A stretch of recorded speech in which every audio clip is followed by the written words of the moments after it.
Hey, this is JP with Central Idaho Mountain Weather. It is March 16th, 2026. Looking out at the mothership over Castle Peak.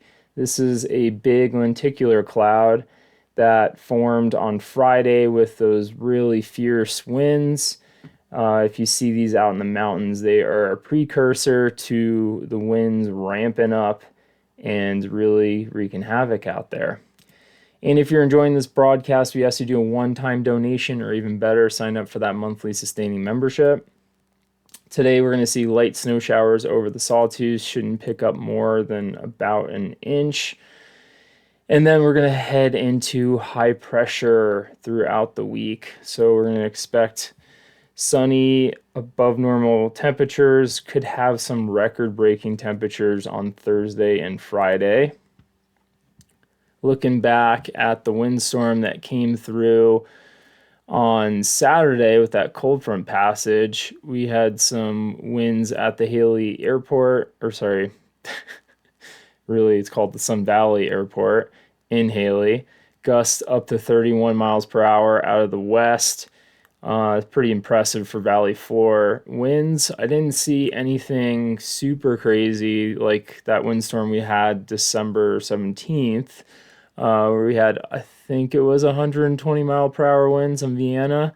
Kind of got up into the 60s on Friday as far as wind gust.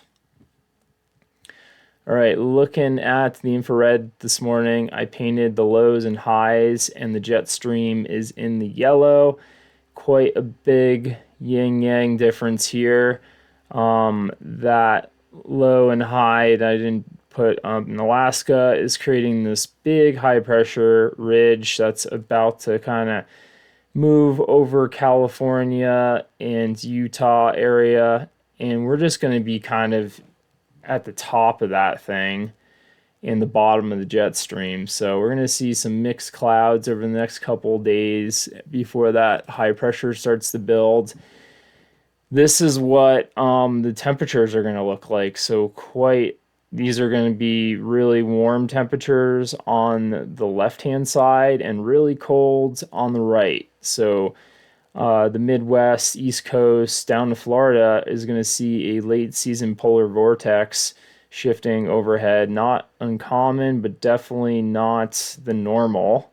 And yeah, this is going to just bring really warm temperatures to the west. And this is kind of, I feel like spring break area is where we usually have this March heat wave come through. So that's definitely not, it's definitely typical, I would say, over the last few years. Take a step back here and look at the HER for today. You can see there's just a little bit, or is that? Just a little bit of precip as we start the day in the Sawtooth, and that's going to fade out. Not really, maybe see a little bit tonight, but not accumulating much, just about a trace of snow. The winds are going to continue to be pretty high in the peaks. So we're going to be seeing gusts up to 35, play this through the day. Even up into the 50s if you're in the top of the Boulder Mountains. And that's going to kind of play through tomorrow as well. On Tuesday, you can see a little bit less, but in the 40s for high gusts from the west-northwest winds. All right, now we're going to get into the temperatures a little bit. Our highest recorded temperature in Haley was 73 back in 1900 on March 30th. I couldn't find the daily high records. Those records are a little hard to find. Maybe I can track those down.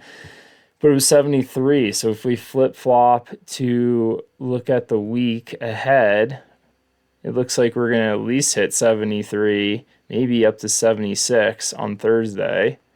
And in between 72 and 77 on Friday.